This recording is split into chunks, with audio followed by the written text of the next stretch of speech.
25 years ago, and all of the time before that probably, is history to you folks because you weren't around, right? So it's a little like me. When I was 17, I went to Europe for a year after I graduated from high school. All over Europe, I met people who were very affected by the Second World War. The Second World War to me was history, just something that happened. But it never happened to me, never happened to my father. We just weren't participating. But it very clearly impacted all the people I was meeting all over Europe. And I got the sense that there was a lot of unresolved animosity in all these different countries. But I had a very special experience in that year that was profound, and it really changed my life. As I hitchhiked around Europe, I kept getting picked up by families. It didn't matter what country I was in. Family would pick me up and say, you know, where are you headed? And I said, well, I'm going to this town or that town. And they said, well, do you have a place to stay? And I said, well, I'll probably stay at the youth hostel. And they said, well, why don't you come home and stay with us? So actually, in every single country I visited all over Europe, I stayed with families.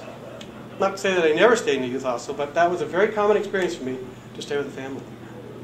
And sometime in the course of our getting to know each other, there were always these stories about the Second World War and the effect that it had on their family.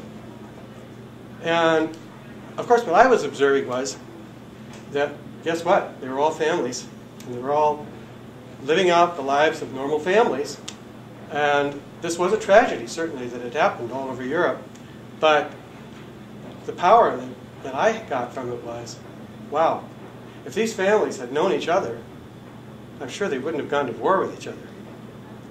So let's fast forward now. I'm in college. There is a war going on. I'm in college. Anybody know what war that might have been? That's history too. I was in college in 1964 through 1968. Yes, Vietnam. Vietnam War was going on. Well, tragic. 60,000 American young people were killed. Millions of Vietnamese people were killed.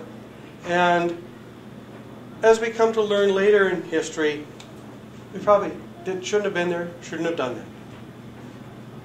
that. At the time, many of my friends were opposed to the war, and they were protesting. They said, Kim, join us. We have to fight this war. We have to fight against fighting it. And I said, you know, I'm busy. I appreciate what you're doing, but I'm really busy on something else. I went to WSU, and with some friends, we were building a high school in the Congo in the village that another friend of ours came from. He was a foreign exchange student at WSU, Sam Mampango. So I really spent a good deal of my time in college, and I have a feeling that in this school you are people that are filled with alternatives and possibilities and everything, and I suspect when you go to college you're probably going to be doing a lot of different things. But one of the things that I was doing was focusing on trying to help build this school. So for me, that positive energy was more important than the negative energy I would have had to protest. Fast forward again. Now we're in the 1980s.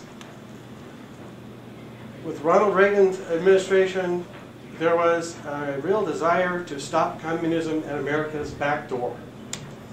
And so we were supporting the right-wing dictatorship in El Salvador, opposed to the what he thought of as a communist insurgency.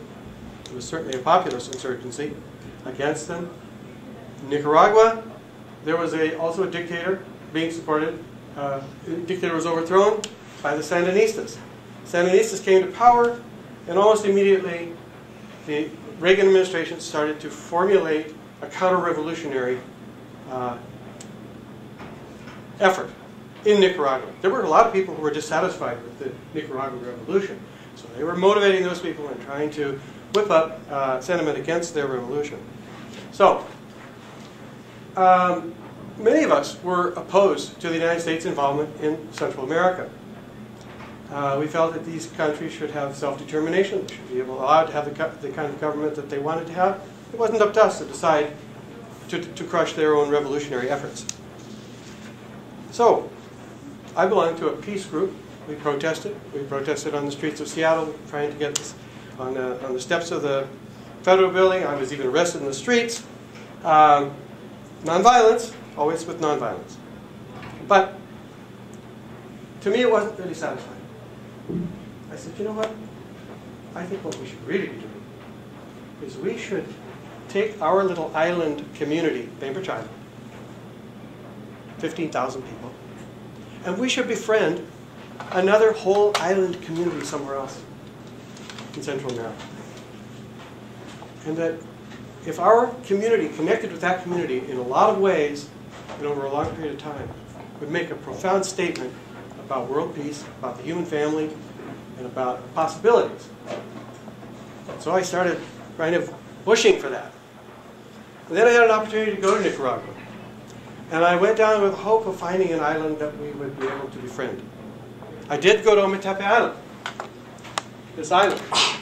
It's in a lake, as you can see, a huge lake. It's not out in the sea. This is the Caribbean and this is the Pacific Ocean. It's in a lake, but it's a very large lake. When you're standing here on Ometepe and you're looking out this way, quite often you can't see the other side. It's just like looking off across the ocean. Well, this seemed like a magnificent sister island in my mind because it was so spectacular. And I thought folks on Bainbridge would be kind of intrigued by this. So I brought home my stories about this relationship, about this connection that would be possible.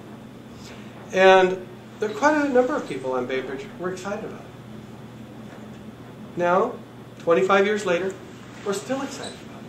Hundreds and hundreds of people from Bainbridge and hundreds of students from Bainbridge have gone to Ometepe, have spent time living with families there. We have a scholarship program. We have we buy coffee from Ometepe and sell it both on Bainbridge and on the World Wide Web. We have we support a special needs program for those who cannot speak and those who cannot see. And we do a lot of things. You know, we have we just do a whole lot of different things. It's not me. It's all these different people. It is what has happened is exactly what I wanted to happen. Is that this would develop into a very complex relationship between the two islands.